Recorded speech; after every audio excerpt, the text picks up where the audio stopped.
battlefield. It began at home. Gunny George Murdoch was a seasoned soldier with 20 years of experience. He had many scars on his body, including a noticeable one running from his left eye to his mouth, a reminder of an explosion 2 years prior. He sat holding his driver's head while watching him lose consciousness. Their vehicle had flipped over and was now on fire nearby. They were in a group of 3 trucks, and the first one hit an explosive device, causing a tragic accident. In the chaos, George pulled his driver, Simon Wilcox, from the vehicle after it was struck by a rocket. Simon was badly injured. George quickly applied a bandage and gave him pain relief, thankful that Simon was unconscious and not feeling any pain. Help arrived after a brief fight, and an Apache helicopter took care of the threat from a nearby building. Unfortunately, by the time they got Simon to safety, he had passed away. Later, when they returned to their base, George learned from his commanding officer that because of the heavy losses, they would be sent home early. This news brought relief to the men, as their deployment was supposed to end a month later. They boarded a plane and landed back in the U.S. at 2:30 a.m. Gunny made his way to his home. His wife, Jill, whom he had been married to for 12 years, was not expecting him until much later. At home, she was in bed with another man when George entered. He left his bags by the door and went to the bedroom. When he saw Jill with another man, he felt a rush of emotion. He turned on the lights and shouted, startled by the scene before him. "George, what are you doing here? I can explain!" Jill exclaimed, clearly shocked. George confronted her about the situation, expressing his hurt. Jill responded, "You leave me alone for months. What did you expect?" At that moment, George remembered the painful image of Simon and the sacrifice he made. In his overwhelming sorrow and anger, George acted without thinking, and the situation escalated suddenly. Jill started to scream, so Gunny pulled her close and covered her mouth. She fought against him, but soon went quiet. He looked at the 2 still forms and felt nothing inside. After cleaning himself up and putting on his army clothes, he packed a couple of backpacks and loaded them into his truck in the garage. He gathered as much food and water as he could find and put that into his truck, too. Then, he got his service weapon and a rifle along with all the ammunition he could find.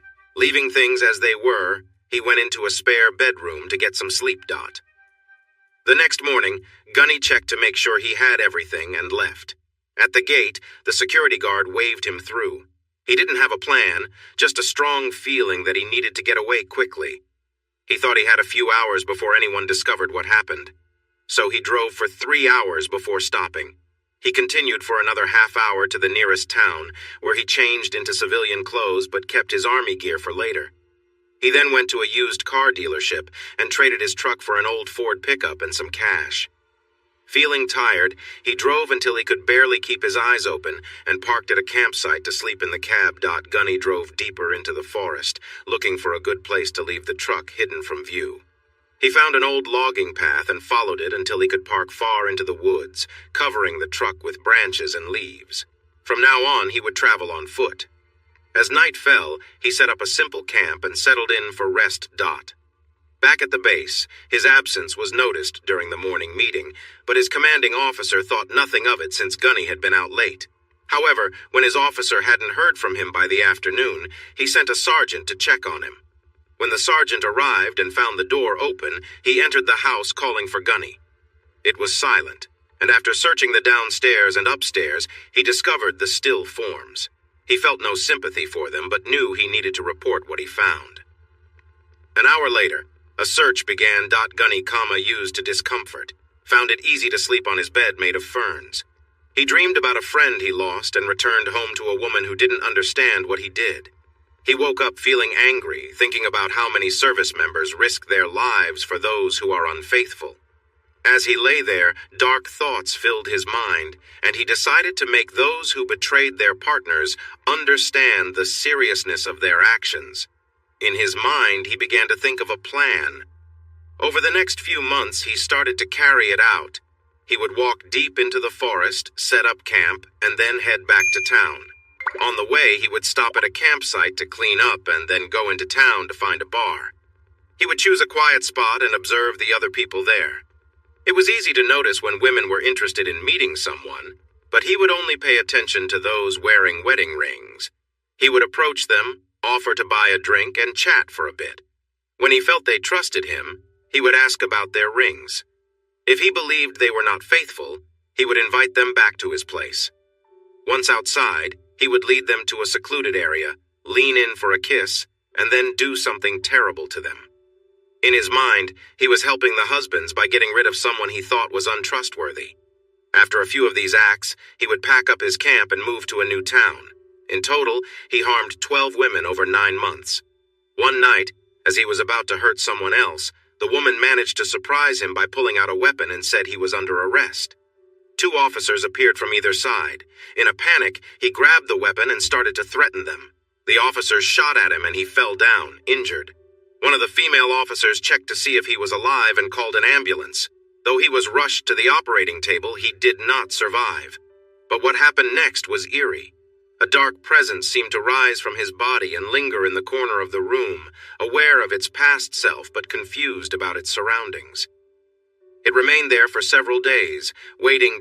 3 months earlier, in the same town. Timothy West was sitting at his desk at Johnson Engineering, where he led the engineering department.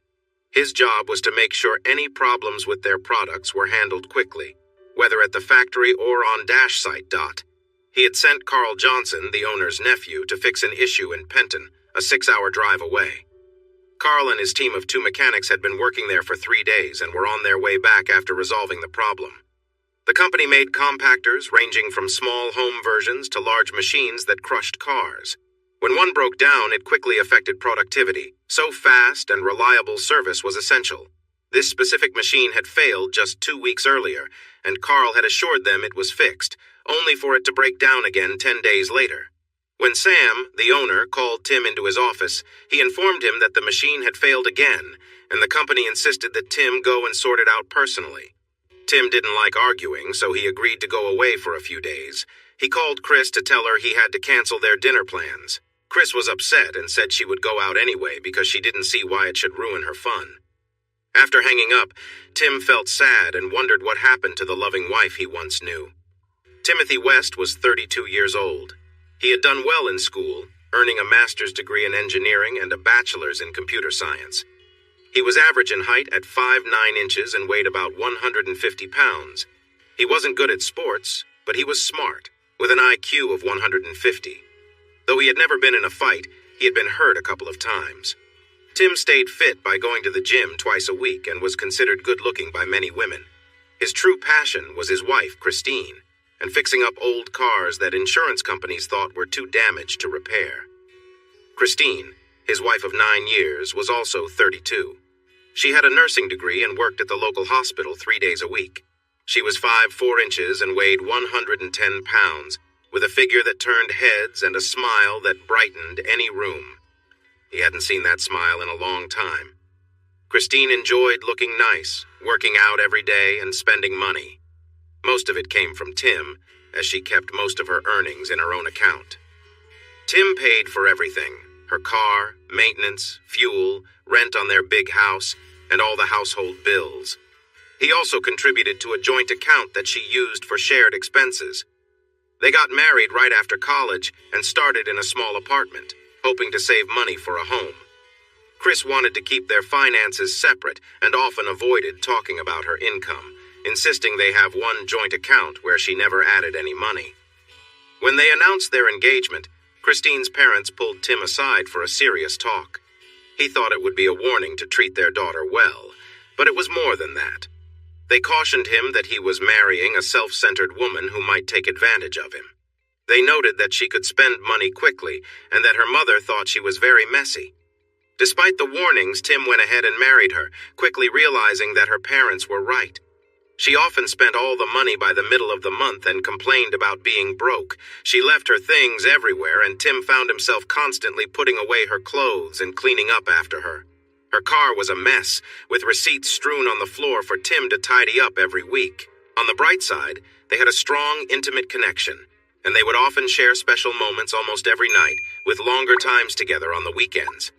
Tim really wanted to have kids, but Chris wanted to wait, so they waited 2 years to start their family. Tim had a job as a supervisor at Johnson Engineering and was earning a decent salary with added bonuses. He decided to save some money in a private account because he knew Chris would spend it. He hoped to keep it for their future children's education and didn't tell Chris about it. Before Chris would agree to start a family, she wanted a bigger house. They didn't have much savings because of her club memberships, car payments, and social activities. So they decided to rent. They found a nice 3-bedroom house with a garden in a safe area that had a shared pool, barbecue facilities, and a gym. Chris didn't want to switch gyms because all her friends went there. Tim usually gave in to her wishes because he was more on the passive side. At work, he was called Little Tim by many of his co-workers who did not take him seriously. They saw him as someone easy to push around. He rarely argued or stood up for himself. Chris stopped taking birth control, and they tried for a year to start a family but were unsuccessful. Tim went to the doctor for tests and found out his sperm count was normal, so it wasn't him. Chris chose to see a different doctor, and when she came home, she was very upset and said she couldn't have children. Tim comforted her as best as he could, but she became more withdrawn. This affected their intimacy, which dropped from almost every night to once a week or even less. She also started to argue over little things and, about 6 months ago, began to belittle Tim in front of friends and family. Tim just accepted it, as he often did. It was no surprise when he agreed to go help Carl with a problem his team couldn't fix. When Tim got home to pack a bag for a couple of days, he noticed the messy breakfast dishes still on the table. When he went to their bedroom, he found clothes strewn everywhere from Chris trying to decide what to wear. He quickly cleaned up and washed the breakfast items before packing his bag. As he drove to his hotel, he thought about the past few months of his marriage. It all began at a company barbecue when Chris met the new head of the legal department, Troy Sims. Troy was a former NFL player who had to retire due to a knee injury. Everyone noticed him for his tall and strong appearance. Tim felt uncomfortable when Troy called him Little Tim right to his face. Standing on tiptoes, Tim pretended to look around and shouted, "Where's Little Tim?" He was right next to Troy. Then he acted surprised and said, "Oh, there you are. I didn't see you." Everyone laughed when Tim turned red and walked away. Troy just chuckled and said, "It's just a joke, little buddy." Some people in the office didn't find it funny. The head of HR talked to Tim and offered to give Troy a warning for how he acted. Tim just said it was fine and not to worry. The BBQ on the first Saturday of June was when things took an awkward turn. Tim and Chris parked, and as Tim stepped out, he saw Troy and his friends at the bar. Chris pointed at Troy and asked who he was because she thought she recognized him. Tim explained who Troy was and said that he and Troy didn't get along because Troy was rude. Chris wanted to meet Troy, so they walked over to greet Mr. Johnson, the owner. Troy spotted them and called out, "Hi, Timmy. Is that your sister? She's too pretty to be your wife. Ask her if she'd like to go out with me someday."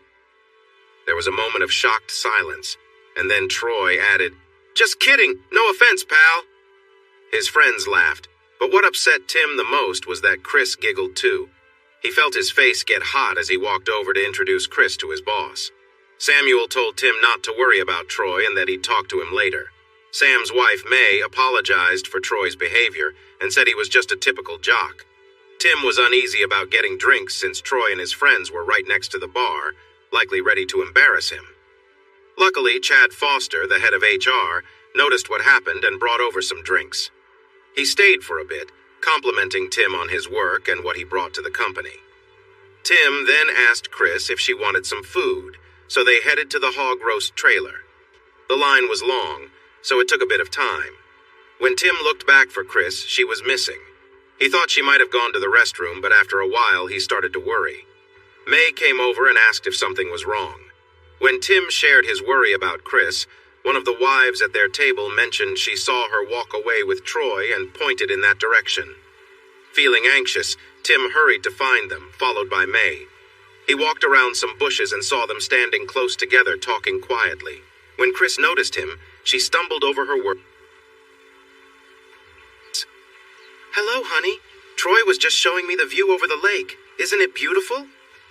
"Yes, very nice," Tim replied, sounding a bit annoyed. "What are you trying to say?" "Calm down, Timmy. We were just having some fun. It's no big deal," Troy said, grinning. "We're leaving now," Tim said. taking Chris's arm. She pulled away and replied, "Stop acting like a child, I'm staying." "Well, I'm going. I'm sure you'll find a way to get home." He walked toward the car. May watched. "If you care about your marriage, you better go after him and say sorry." And went after Tim. May turned to Troy, saying, "You better stop that smirk if you want to keep your job and stop bothering other people's wives. The BBQ is over."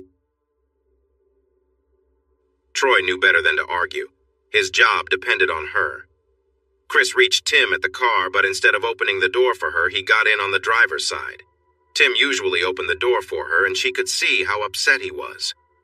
Once they got home, Chris began speaking as soon as they stepped through the door. "What was that all about? He was just being get along, and you laughed when he teased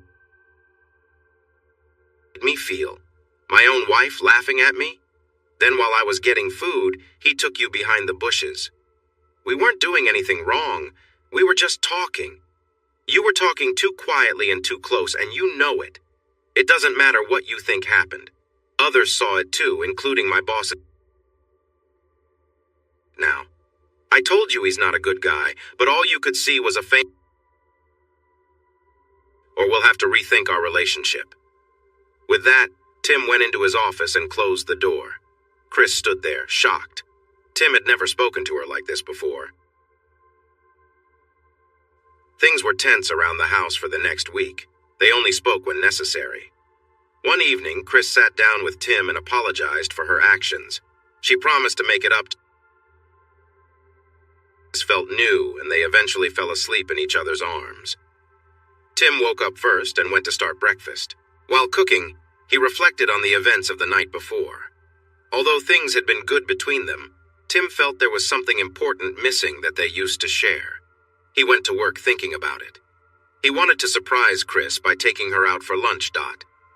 He told his assistant Tina, a caring woman who often reminded him of his mom, that he might be late returning from lunch. When he arrived at the hospital, he asked the staff at the front desk to page Chris. A nurse informed him that she had already gone to lunch with her husband.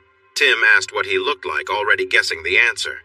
The nurse described him, and his heart sank. It was Troy, someone he didn't trust. Tim thought he knew where they were and decided to check. When he got to the diner, he peeked through the window. They were sitting across from each other, talking like old friends. He quietly took a couple of photos, but was relieved to see they weren't too close, so he left without a word.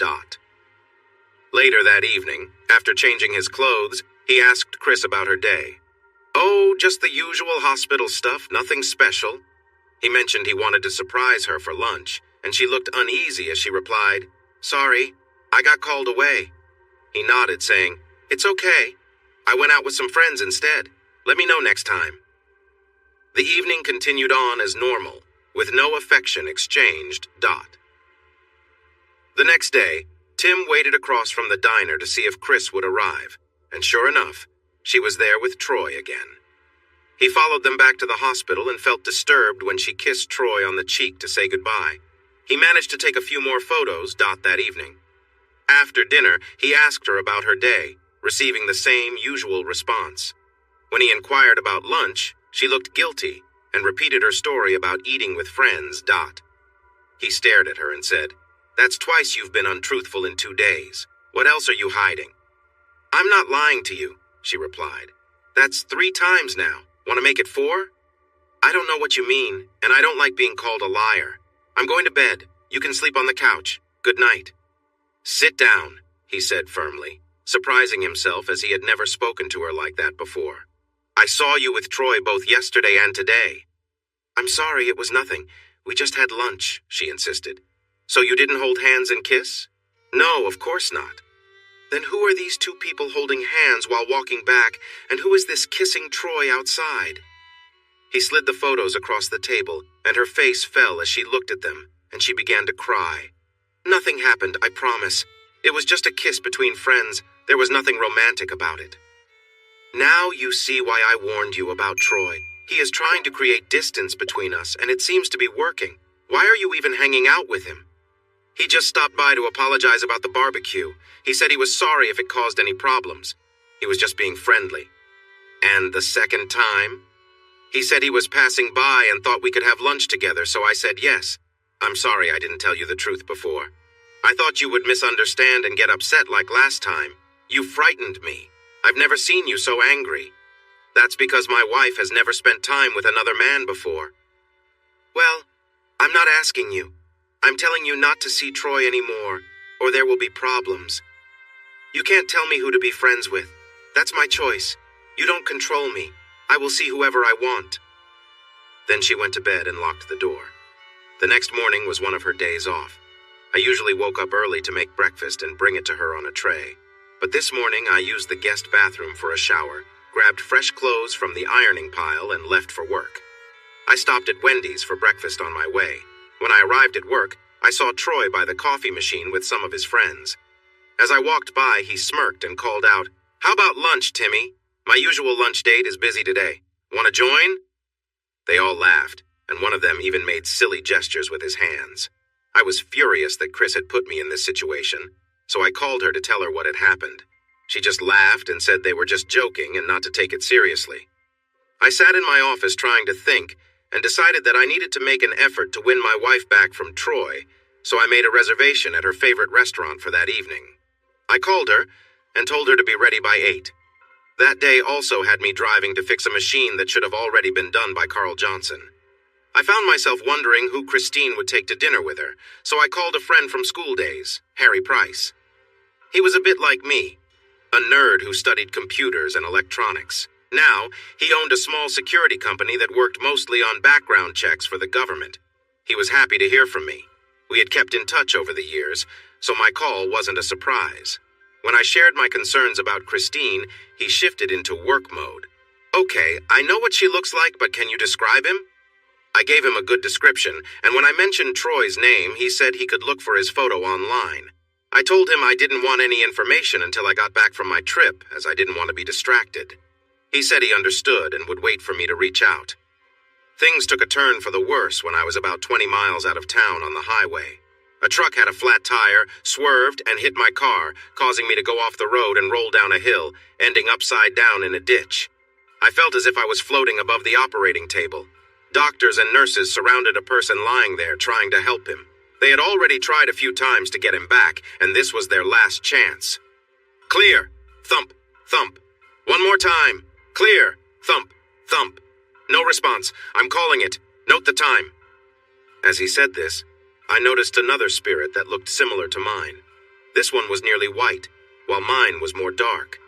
As we came together, I could feel a connection, and we merged into a gray color. Then it felt as if we were pulled back into the body on the table, and the last thing I heard was, "I don't believe it. We have a heartbeat." I lay there listening to voices that seemed far away. It's a miracle. He was dead, no pulse, and nothing on the monitor. But now he's alive and looking good, though I'm not sure he'll walk again. I drifted off to sleep again. I could see a bright light through my closed eyelids and tried to open my eyes, but they felt heavy, like they were stuck. I think he's waking up. As my eyelids opened, the bright light hurt my eyes. "Mr. West, can you hear me? Croak, croak. Nurse, get some ice chips." I felt a cold, wet sensation on my lips. It tasted refreshing. "Where am I?" "You're in the hospital, Mr. West. Do you remember what happened?" "I was going out on a call. I remember seeing a truck hit the barrier, then nothing. Is my wife here?" "Yes, she's been here since it happened. She just went to get a coffee and will be back soon." "Why can't I feel my legs or move my arms? What's wrong with me?" "I won't lie to you, Mr. West. Your injuries are serious and your back is broken, so please don't try to move. You could hurt yourself more." Just then, the door opened and Chris came in. When she saw I was awake, she placed her coffee down and rushed to my side. I couldn't move my head because it was secured, but she held my hand and kissed me gently. I felt tears on my face and realized she was crying. "Oh, thank goodness you're alive. I've been so worried. You were in a coma for 3 days and they were unsure if you would wake up." I must have dozed off again because when I opened my eyes, I was alone. I pressed the button for the nurse, who came in quickly. "Has my wife gone home?" "Yes, Mr. West, but that was yesterday. She'll be back later. Would you like something to eat?" "No, but I'm very thirsty." The nurse brought me a glass with a straw. I never thought water could taste so good. I closed my eyes again and drifted back to sleep. Chris visited me every day and stayed until the nurses told her it was time to leave. While I was in the hospital, our lawyer came to see me. He told me that the truck that hit me was found to be faulty. He said I should hire a lawyer to get compensation for my injuries. He suggested a friend of his and promised to reach out to him for me. Harry Price, a friend of mine, had heard about my accident and came to visit. He told me that Chris had dinner with a guy named Troy that night and showed me some photos of them sitting together. His investigator had followed them to a nightclub and had more pictures of them dancing. There was nothing inappropriate in the pictures, but it troubled me that she was out with another man without telling me. Harry mentioned that Troy dropped her off at our home and warned me that I wouldn't like the next picture. She didn't invite him in, but gave him a kiss that felt too friendly for my liking. I asked Harry to keep watching her, and he said he was already doing that. He then told me she had lunch with Troy every day since, and had gone out dancing twice more. Each time, the goodbyes included longer kisses. I handed him my house keys and asked if he could set up cameras in our home. He agreed, so I had him write a letter to the security guards at our gate, giving him permission to enter our house without telling Chris. I signed it, knowing the guards wouldn't inform her since I was the only person on the rental agreement. That afternoon, a man came into my room and introduced himself as George Faith, the lawyer my friend had recommended. We talked for more than an hour, and we agreed he would seek damages of $10 million. He was honest that we might only get half of that, but he believed we had a strong case since the accident could affect my ability to walk. I signed a document to hire him, and he left. That night, I waited for Chris, knowing our marriage would hinge on how she reacted to what I had to say. At 6 p.m., she came into my room, right when visiting hours started. We chatted about my condition for a while, then I decided to bring up the important topic. Chris, that night of my accident, you said you were just going out. Did you? No, I didn't feel like it. And do you remember when I asked you not to see Troy anymore? You said you would do what you wanted and it was none of my business? She started to fidget and couldn't look me in the eye. Do you remember? Yes, I'm sorry about that. You just made me upset. I didn't mean it. So you haven't seen Troy since then? No, of course not. I wouldn't go against your wishes. You're my husband. Have you ever heard the saying, 3 strikes and you're out? It's a rule from baseball. If the player misses the ball 3 times, he is out. Okay, but how is that important? Well, you've not been honest with me twice tonight, and if it happens again, our marriage might not survive. She seemed upset and almost yelled, I've never lied to you. Why do you think I'm a liar? I reached under the covers and pulled out an envelope with the photos Harry gave me. First lie, you said you didn't go out that night. I handed her the picture of her having dinner with Troy. She looked at it and gasped, covering her mouth. Then I showed her a photo of her dancing with Troy and she began to cry. Second lie, you said you weren't seeing Troy, but you've had lunch with him every day since my accident. You also went dancing with him twice. Can you explain? I'm really sorry. I promise nothing happened. We just talked. He's not what you think. After your accident, he wanted to check on you and we went to lunch. It felt nice to have someone to talk to and he was very kind. Yes, we danced, but he never tried anything. I didn't tell you because I know how much you dislike him, but he really is a nice guy. Tears were streaming down her face. Think carefully before you answer. Our marriage may depend on it. Have you ever kissed him? I could see her thinking. She knew I had an idea of everything else. Maybe if she hesitated, she could avoid trouble. Yes, I kissed him on the cheek to thank him for being there, but it didn't mean anything. I love only you. 3 strikes, you're out.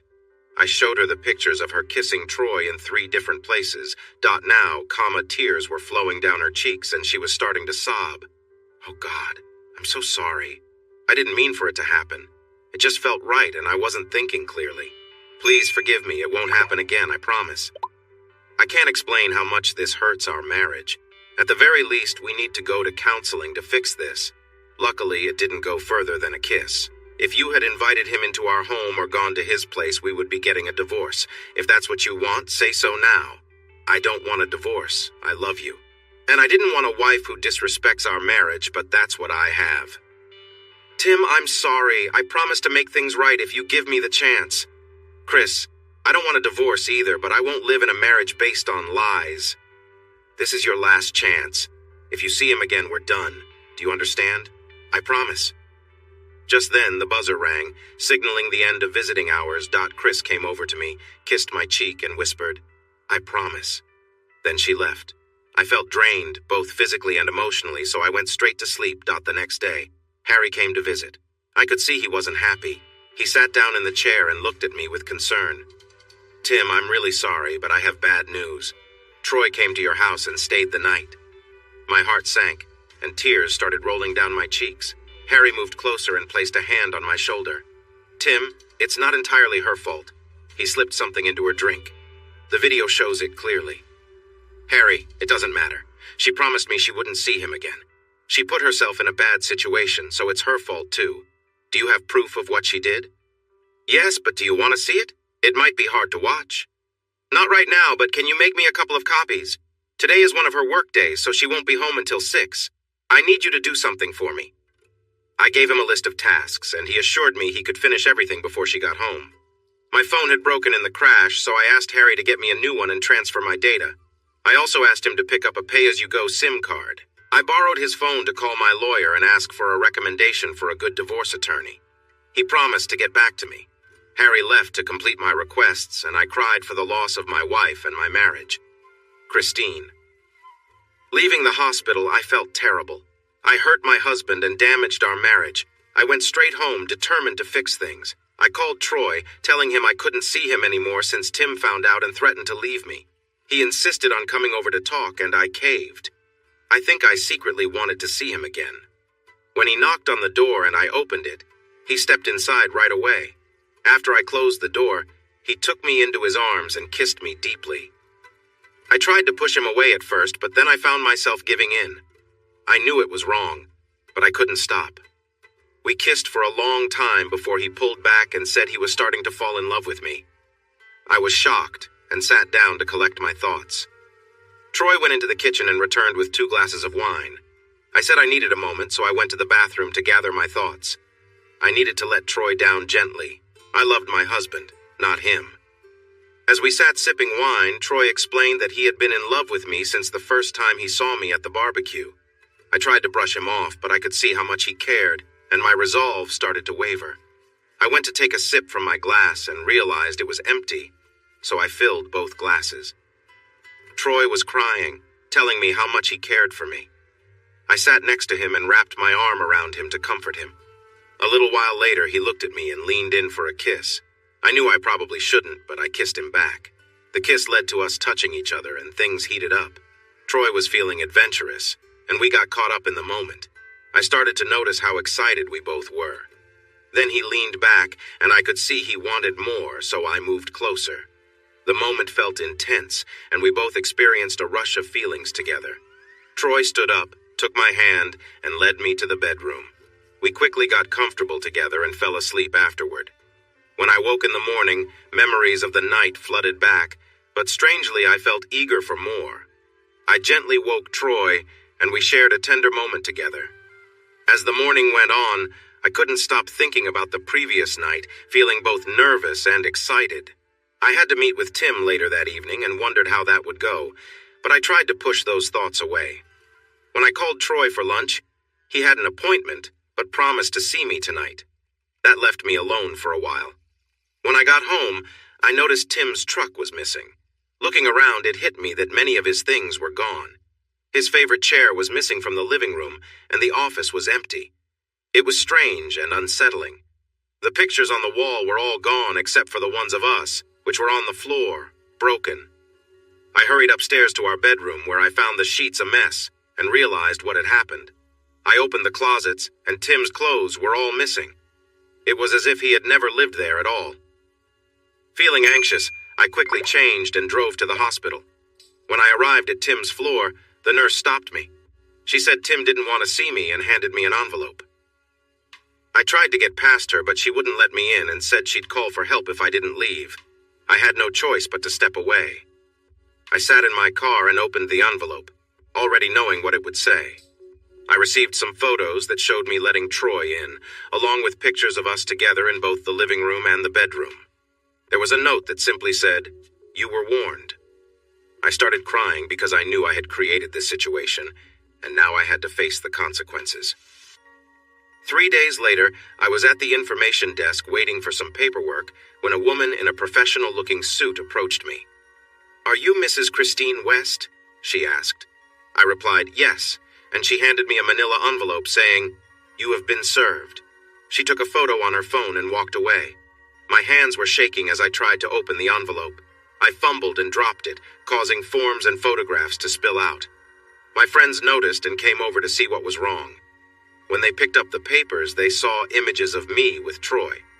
They dropped the photos on the counter and gave me disapproving looks before walking away. I knew my actions would soon be known by everyone at the hospital. One of the papers was a divorce petition for infidelity, along with a restraining order that kept me from getting near Tim or his home and workplace. I thought things couldn't get any worse. Then, when I got home, I found a letter telling me I had 1 week to move out because Tim had canceled the lease. While I was feeling sorry for myself, my phone rang. It was Troy saying he had been served with a suit for interfering in Tim and my relationship and wanted to know where Tim was. I told him Tim was still in the hospital, but wouldn't be allowed visitors. I asked if he was free for lunch the next day, but he came up with an excuse and avoided it. When I asked if he would come over that night, he said he was busy and hung up. I sat there realizing Tim was right. Troy had come between us, and now I was the one trying to win Troy's affection. I cried for the loss of both my husband and my relationship with Troy. My troubles didn't end there. On my way to work, I tried to pay for gas with our joint card, but it was declined. I used my personal card, which worked, and I knew I needed to check on this later. When I attempted to call Tim, I learned his number was no longer in service.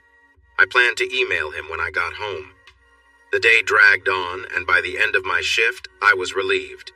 Not only had I not seen Troy, but my friends and colleagues were also keeping their distance from me. The next day, I reached out to the bank and discovered that Tim had taken half of our savings and canceled my card. I arranged to get a new card sent to me.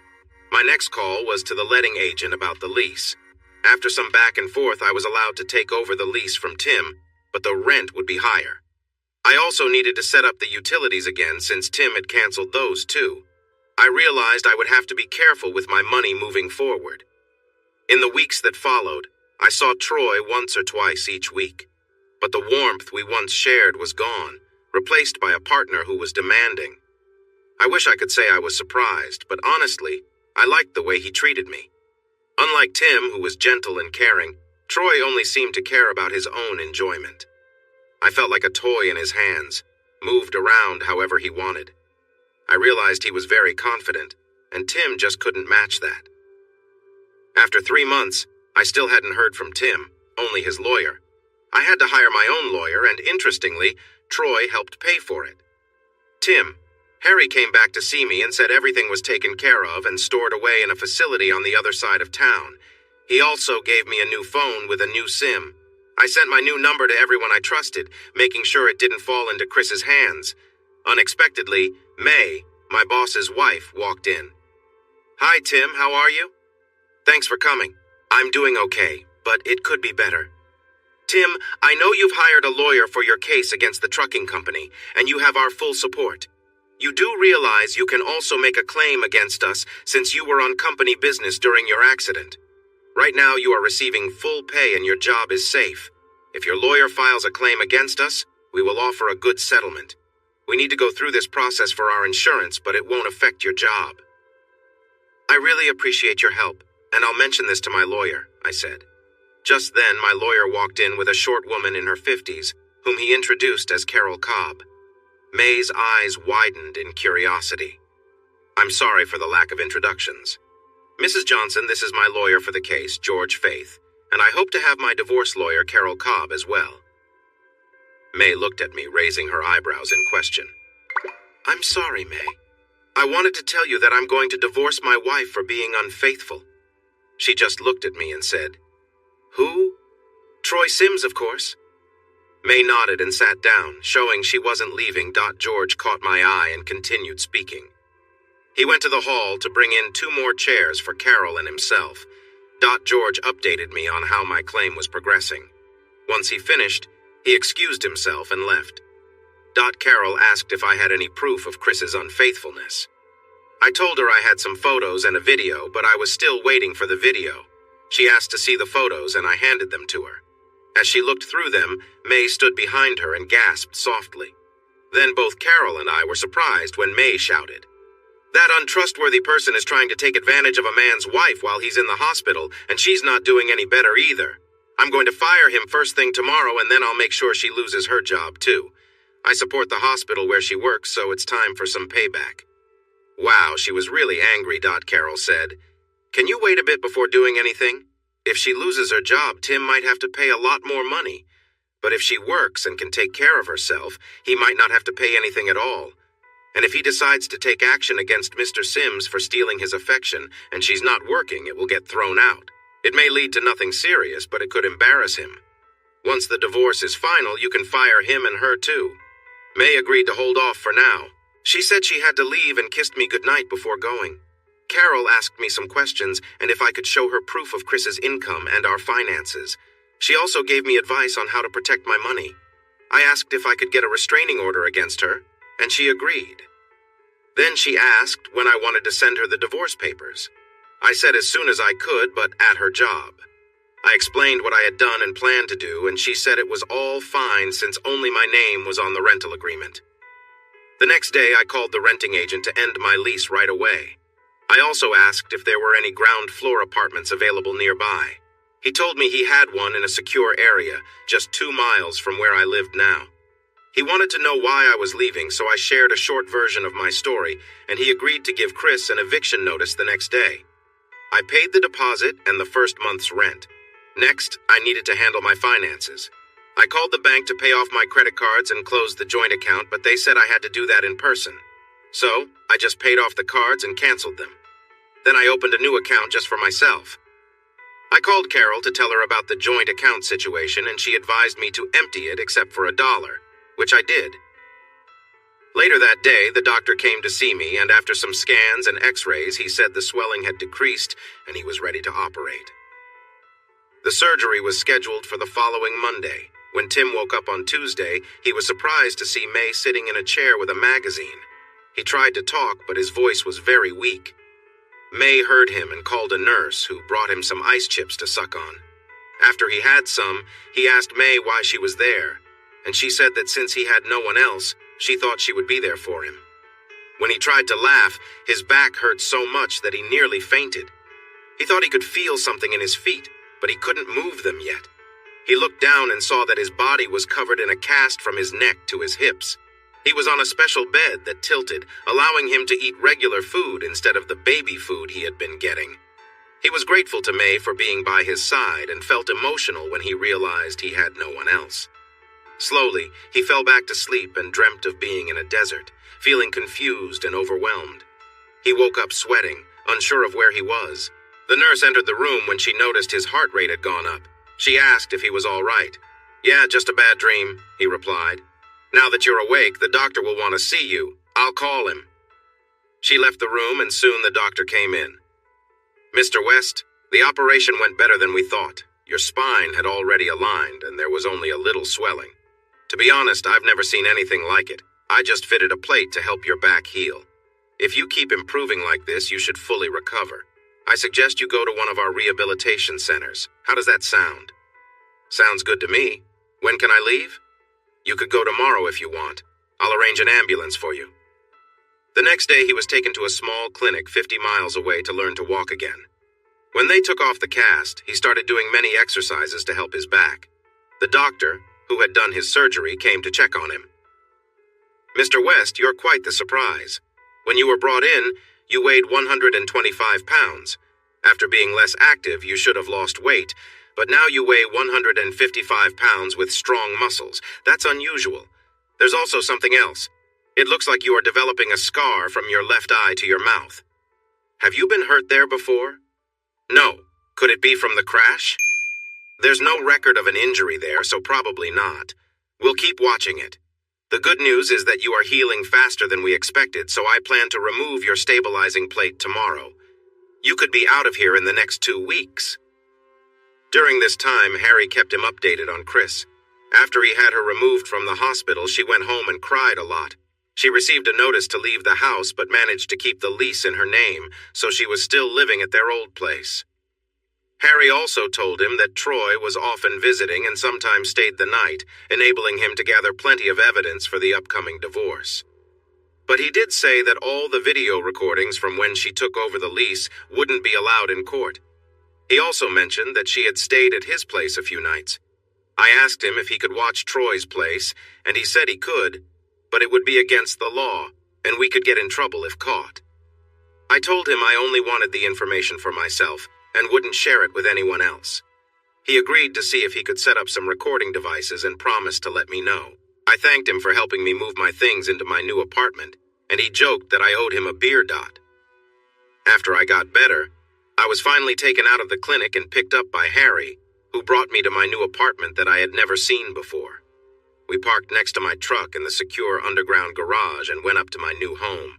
As soon as I walked in, I was met with a loud shout of surprise. Some of my co-workers were there, led by May, who hugged me tightly and whispered, "Welcome home."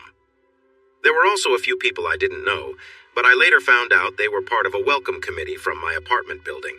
I noticed a nice-looking redhead and thought I'd like to get to know her. May and Harry had finished setting up the apartment for me. It had everything I needed. My computer was set up and a new TV was on the wall. I was so happy that I started to cry and hugged everyone. I had thought I was alone, but I was actually surrounded by friends. The next day, I made an appointment to see my claims attorney in the afternoon. He told me that the truck company offered me $3 million, but he believed he could get at least $5 million if I waited. I agreed to that. He also told me that May had talked to him after he filed a claim against Johnson's. After some negotiation, they agreed to pay me $1.3 million and keep me on as the head of engineering. He accepted their offer on my behalf, and the check was put into a separate account that my wife wouldn't touch. As I drove around my new neighborhood feeling happy to explore, I looked for shops, restaurants, and other places. I spotted a gym and suddenly wanted to join, so I parked and walked to Sam's gym and MMA training. When I stepped inside, I smelled sweat, lotion, and leather. It was an old-style gym with free weights, a boxing ring, and several leather punching bags. There was also a large area for sparring. While I was standing there, a man came over to me after leaving the sparring section. "Can I help you?" he asked. "Yeah, I'm thinking about joining a gym to get stronger. I've been sick lately and need to get in shape," I replied. "Sure, we can definitely help with that. Come into the office and we'll talk." That was how I started my journey into MMA. I trained hard for 3 months. I ran, lifted weights, swam, and practiced different martial arts. By the end, I had built my body into strong muscles, weighing 180 pounds. I felt confident in the ring. I had a plan and told my friend Sam about it. He thought it would be funny and wanted to help. We talked over a drink, and at one point he said, "All right, Tim, now that we're friends, tell me the truth. Were you in Special Forces?" I promised him. "Sam, I swear on my mother's memory, I've never been in the military. Honestly, before coming to your gym, I had never been in a fight." "Well, Tim, from the first time I saw you, it was clear you had talent. Your fighting skills seem like those of someone who has trained their whole life. You must have been really tough in a past life." Going back to when I first moved in, I joined a gym and decided to run to and from it as part of my training. One evening as I was coming home, I saw a young girl, about 8 or 9 years old, sitting outside an apartment down the hall. I remembered a girl with red hair from my party and thought this could be her sister. I walked over to her and asked if she was okay because she looked a bit worried.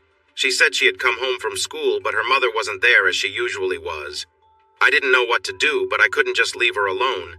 It wouldn't be right to ask her to come into my apartment by herself.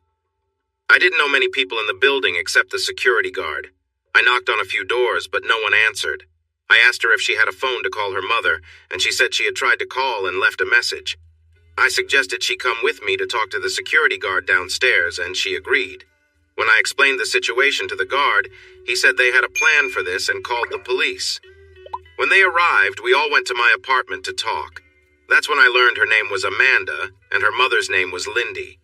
I offered Amanda some milk and cookies, which helped her relax a bit. During our conversation, she told me that she and her mom lived alone, but her mom was always home when she got back from school. The police officer tried to contact social services for help, but they said no one would be available for several hours. They then asked to speak with Amanda. They wanted to know if she had a babysitter, where she lived, and if she knew her babysitter's phone number. The babysitter lived one floor up, so we decided to visit her. She agreed to take care of Amanda until we could find her mother. I brought the police officer back to my apartment. He began by checking with Amanda's mother's workplace. She worked as an accountant for a small engineering company. They confirmed she left work at her usual time to get home to Amanda. The police officer then asked if they could see if her car was still in the parking lot, but it wasn't there. They told him the make and model of the car, but they didn't know the license plate number. He quickly found the plate information and issued an alert for it. Next, he called the hospitals and found out that a woman matching Lindy's description had been found unconscious in an alley. The officer there thought it was a robbery that had gone wrong. There was no sign of her car, and no personal belongings were found. We went to the babysitter's house and explained what had happened. She agreed to keep Amanda overnight. The officer said he planned to go to the hospital, and I asked if I could go with him after I changed my clothes. He seemed a bit annoyed, but said it was fine. When we arrived at the hospital, they took us to her room. I noticed it was a ward with 6 beds. I asked why she didn't have a private room. They said they didn't know if she had insurance, so they put her in a public ward. I went to the front desk and requested to speak with the administrator. When she arrived, I asked her to move Lindy to a private room with all the care she needed. I offered to sign any paperwork to take responsibility for the costs. Their attitude changed right away and things started to move quickly. The police officer looked at me in surprise. "How well do you know this woman?" he asked. "Actually, not very well," I replied. "But she's my neighbor and I want to help her." A doctor came in to talk to us now that we were in a private area. He explained that Lindy had received a blow to the head and might not wake up for several hours or even days. The officer took some notes and said he was leaving. He asked if I wanted a ride, but I said I would stay for a while, so he left. I went to the gift shop, bought a couple of magazines, and settled into a rather uncomfortable chair for the night. The next morning, the doctor came in to check her charts. He lifted her eyelids and looked at her pupils with a flashlight. Just as he was leaving, she moaned, and he quickly returned to check her vital signs. While he was doing this, she opened her eyes. "Where am I?" she asked. "You're in the hospital. Do you remember what happened?" "Yes, 2 men dragged me out of my car and one of them hit me. I can't remember anything after that." "You're in good hands. We'll let the police know you're awake, so expect a visit." "I can't stay here. My daughter will be worried sick." I stood up. "She's okay. The babysitter is looking after her." "Who are you?" "I feel like I know you." "You welcomed me when I moved into my apartment. I'm your neighbor, remember?" "But how did you—" "Shh, just rest. I'll bring Amanda to see you tonight. Is there anything you want me to bring?" She gave me a list, and I left. When I got back to my apartment, I took a quick shower, changed my clothes, and then went to the babysitter's to pick up Amanda. I told her that her mother was okay, but in the hospital. Amanda had a lot of questions, but I didn't have many answers. The sitter had a spare key to Lindy's apartment, so we went there, and Amanda filled a bag with the things on Lindy's list. Amanda had taken the day off from school for a family emergency, so there were no issues. She wanted to change her clothes, so I went back to my apartment to wait. When she came to get me, she looked so sweet, just like a 9-year-old can. She had even tied her hair back the way her mom liked it. Since it was still early to visit Lindy, I took Amanda to McDonald's for a little dinner.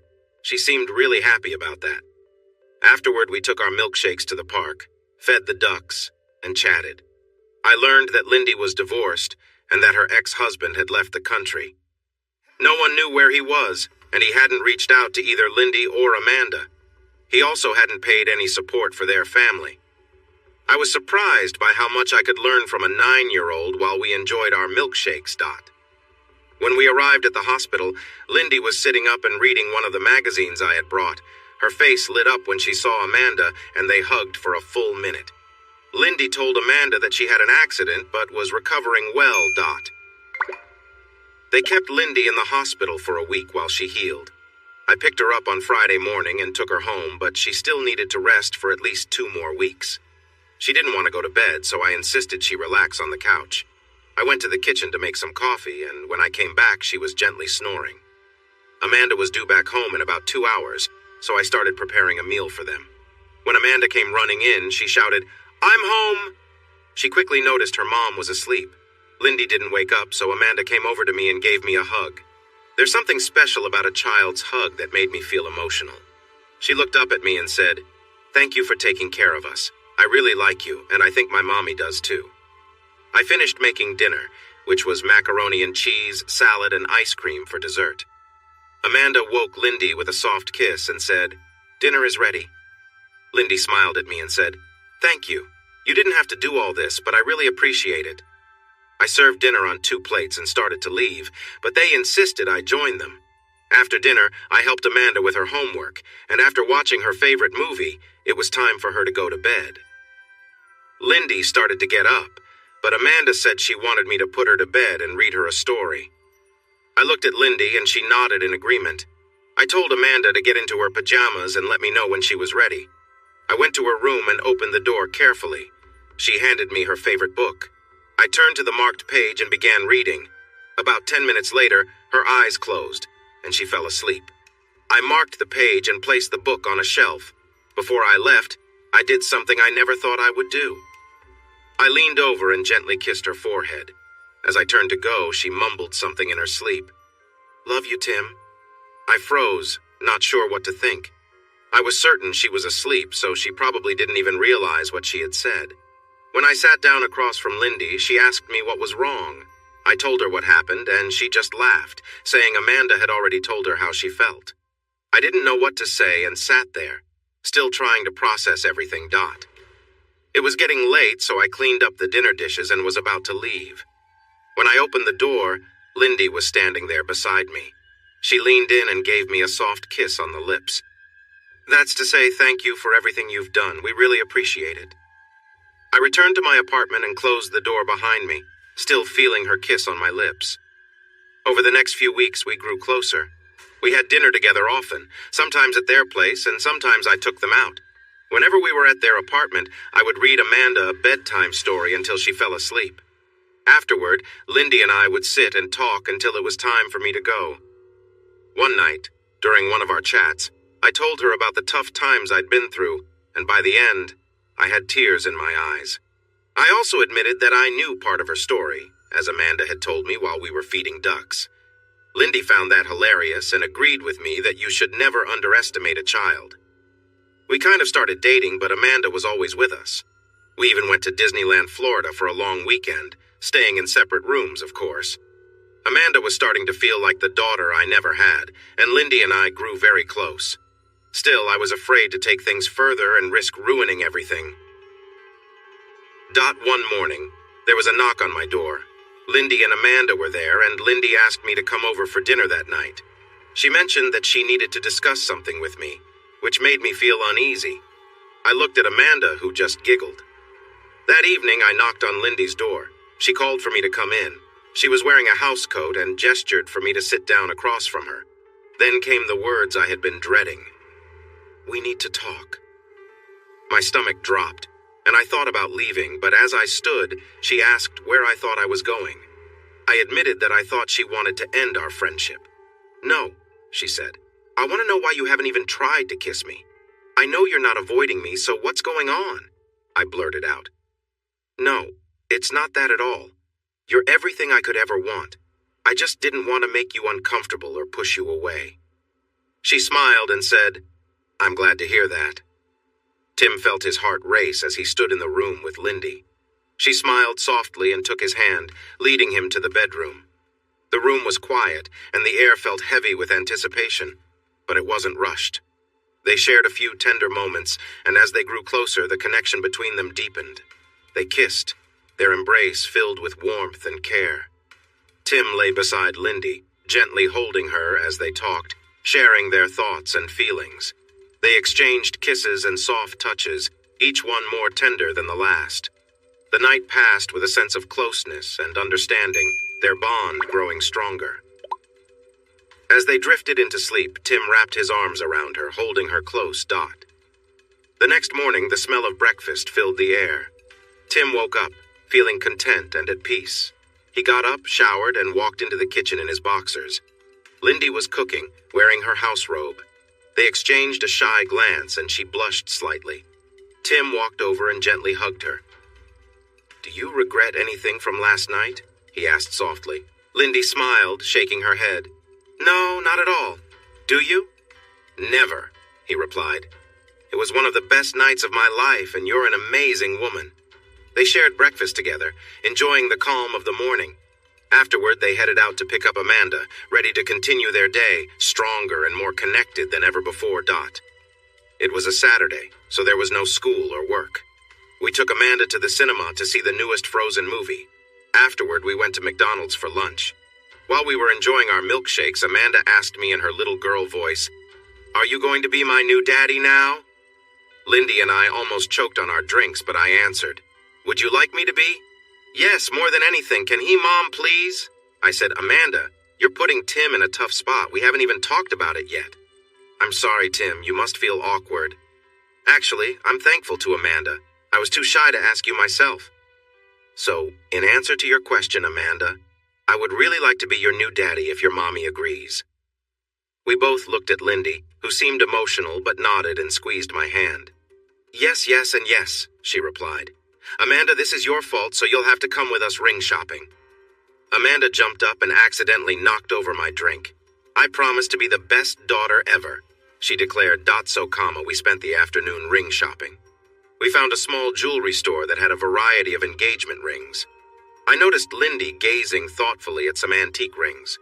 When she asked to see a selection of reasonably priced rings, I requested to see the ones she had been looking at. I told her to choose one without worrying about the price. She picked a beautiful diamond ring surrounded by small rubies and tried it on. It fit perfectly. I told the shop assistant we would take it, and Lindy kissed me happily while Amanda giggled beside us. Once we got home, Amanda insisted on showing the babysitter, Mrs. Ross, Lindy's new ring. Mrs. Ross seemed thrilled for us and asked when the wedding would be. I explained that I was in the middle of a divorce, so I couldn't make any plans just yet. That night, after Amanda went to bed, Lindy and I cuddled on the couch. I mentioned that I would be going back to work next Monday and that my boss was excited to see me again. The next day, I visited Harry. He said he had a lot to discuss. I arrived at his office just after 10. He sat me down and started a video. True to his word, Harry had installed cameras in all of Troy's rooms. He mentioned he had hours of footage, but that wasn't the main topic.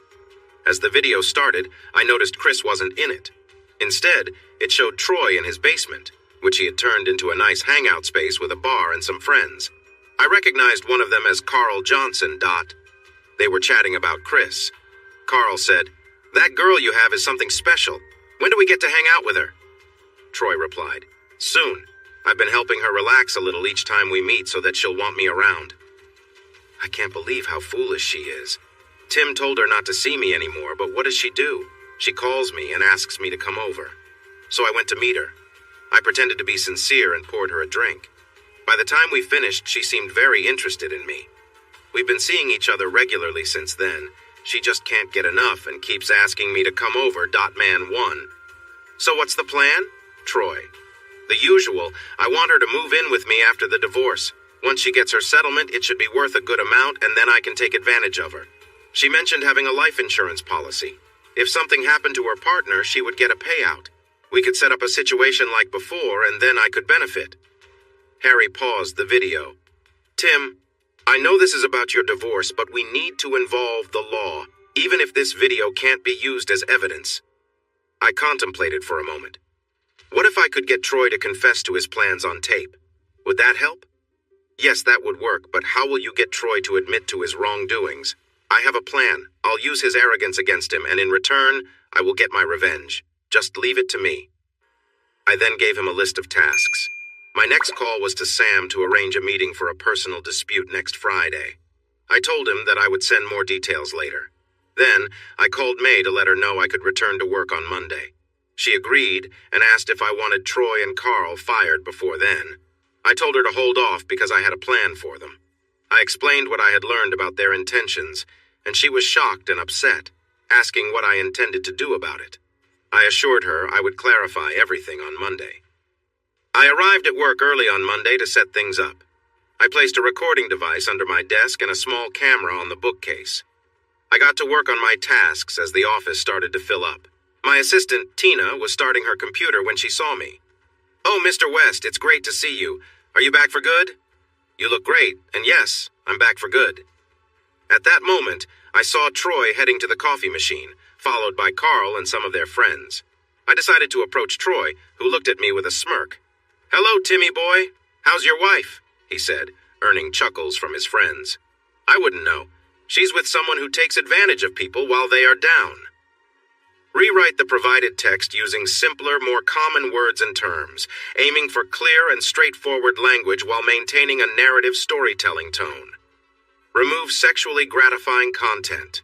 Remove any words, phrases, or situations that could be perceived as sexually suggestive or intended for sexual gratification. Remove detailed descriptions of violence and murder, scenes involving guns, weapons, torture, and the consequences of those violent actions, and replace them with subtle sentences to retain the main content. Completely remove all 18+ scenes, including undressing, having sex, and any content violating policies on explicit material.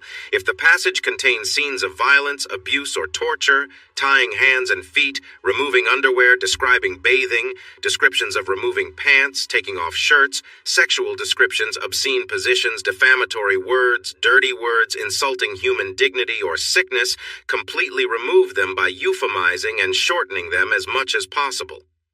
Replace the 18+ content with equivalent but as subtle as possible. For example, have sex plus undressing equal sign, make love.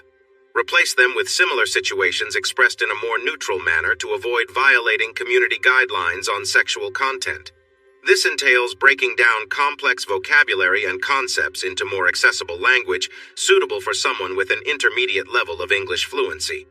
The rewritten text should avoid using words that go beyond basic English and ensure that sentence structures are simplified, using short sentences and words with fewer syllables wherever possible. The aim is to convey the same story and emotional tone as the original, but in a way that's easier to understand for readers who might find complex language challenging, while keeping the word count consistent and alternating sentence lengths for ease of reading and maintaining the storytelling mode. This is the text that needs to be rewritten. "Oh, but you knew that already, seeing as you're the lowlife." There was a sharp intake of breath, and Troy went to come at me, but Carl held him back, saying, "Don't not here, there are witnesses, we'll take care of him later." I looked at Troy and laughed. "Don't they call you the bear? If so, that makes me a terrier because I intend to bait you every chance I get until you stop hiding behind your friends." "Well, what about it, Troy boy, up for a bit of one-on-one, or are you too chicken?" "I'm gonna fucking beat you to death, you little weasel." "Words are cheap. Is that all you've got? You're just a bag of wind." "I'll tell you what, why don't we settle this in the ring, just you and me? You can even bring some of your friends to give you courage. And just to make it interesting, why not have a little bet on the side? Anytime, any place, you name it. And just what is the bet going to be? Let me guess, if you win, you get your wife back." "Fuck no, I don't want her. She's damaged goods. I wouldn't touch her with yours, let alone mine. No, if I win, I get your car and your house with everything in it plus $20,000. If you win, you get my truck, the SLK Merc, $20,000 and this." I held up a voice recording device. Troy said. "And what the fuck is that supposed to be?" "Come into my office and we'll talk about it. You too, Carl. It concerns both of you, something about Denver, Vegas, and Hector." They both turned white and nodded. I walked towards my office, and they followed like two lost puppies. When we got into the office, I sat down, but they had to stand as I had removed all the other chairs. I played the recording for them, and saw then turn an even whiter shade of pale. "Okay, boys, you know what this is, don't you?" "Well, don't you?" "Yeah," in unison. "So let me get this straight. You find a suitable woman, worm your way into their affection drug, then abuse them. Then you convince them to divorce their husbands and clean them out. You then increase the drugs and get them dependent so that you and your friends can gangbang them. Then when you're finished with them, you sell them to a pimp in Vegas called Hector, who puts them on the street. Tell me, is that what you do? You know it is so. What are you going to do about it? Just one more thing. If the husband is worth more dead than alive, you arrange a little accident. The insurance pays out and you do the same as before with the woman. And that is what you have in store for me. And Christine, isn't it? Yeah, but now you found out what's it going to cost us for your silence. Well, if you meet me in the ring as suggested and you win, this recording will be given to you along with the rest of the bet. Do we have a deal? Yeah, and I'm going to beat you in that ring, you fool, and I might also take your wife away. Oh, and Troy, just out of curiosity, what happened to that guy in Denver? He slipped off a bridge while walking his dog. But you were going to have another car accident, and you might still... Now that we understand each other, you two can get back to work. Please, leave. I turned off the recording devices and shared the details with Harry. Then I took out the flyers I had made earlier, inviting everyone to the fight and showing the address. I called my lawyer Georg to help with the terms of our bet. On the night of the fight, my lawyer and Troy's lawyer would get our signatures, and each would keep the other's client's deeds and a check for $20,000 for their opponent. Friday evening came, and I waited for Troy to step out of the dressing rooms. I was already in the ring, sitting in my corner, wearing a robe with the hood up. Troy emerged in a similar robe, lifting his hands like he was already a winner. He climbed into the ring, did a few fancy moves, and threw some jabs into the air. He tossed his robe to Chris, who caught it with a smile. I felt a brief sting of sadness. Rising, I tossed my robe to Lindy, who had insisted on coming to watch. I noticed Christine's expression change, and a look of anger crossed her face. We faced each other, like a bear and a small dog. I wore tight shorts that ended above my knee, fighting boots and gloves. Troy had on traditional boxing shorts and boots along with his gloves. I had just gotten a short haircut, and with my scar, some said I looked tough. Without my robe, my muscles were visible, and some of my co-workers pointed them out. Even Chris was watching me closely, and some of Troy's supporters appeared nervous about their choice. The referee stepped into the ring. There will be no rounds. The fight continues until one fighter can no longer go on. It will stop only if someone is knocked out. There are 2 rules: no biting and no gouging eyes. Other than that, anything goes. He called us to the center of the ring and checked our gloves.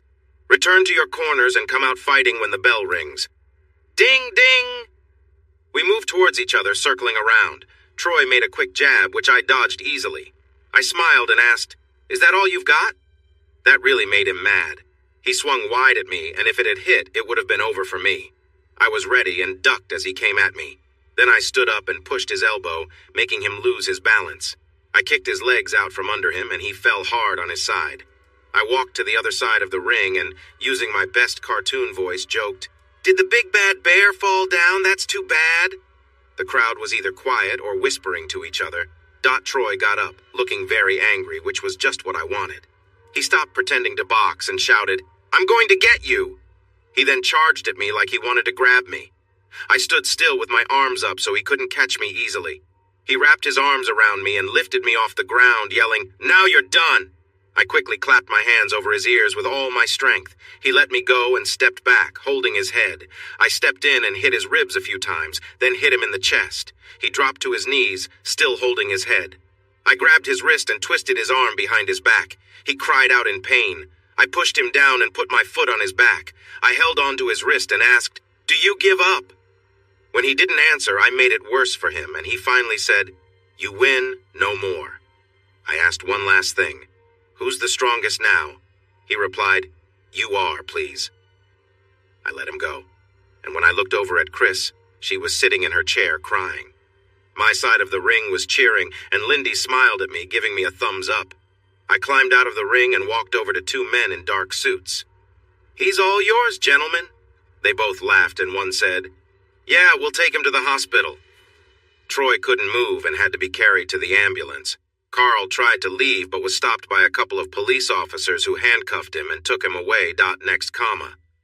I went to my attorney, who had seen the whole thing. He was busy collecting our bet. Troy's attorney didn't seem too upset about giving up the papers for Troy's car and house. My attorney handed me the keys, and I gave the house keys to a locksmith waiting to change the locks. Sam came over, shaking my hand. "That was amazing.